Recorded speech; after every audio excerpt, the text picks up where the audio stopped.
Sir, na-stop po ako sa hulog sa pag-ibig at nawala din po yung ID ko. Ano pong gagawin ko? Gusto ko sanang mapagpatuloy yung pagbabayad or magtuloy ng membership contribution kay Pag-ibig.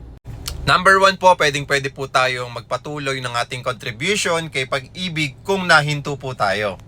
Pangalawa, in case naman na wala yung Pag-ibig ID Plus mo, ay pwede ka pa ulit makakuha niyan. Pangatlo, pumunta ka lang sa pinakamalapit na Pag-ibig branch dyan sa lugar ninyo. Pang-apat, meron kang magandang makukuhang benefits kay Pag-ibig. Number 1, pwede ka sa kanila makautang. For example, bibili ka ng property at ipapasok mo sa Pag-ibig financing. Magkaroon ka lang ng 24 months contribution o nahulog kay Pag-ibig ay pwede ka na makapag-avail ng Pag-ibig housing loan nila.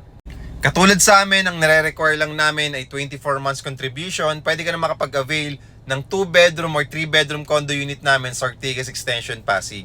For only 10,000 cash out lang ay pwede ka na magkaroon ng sarili mong condo unit.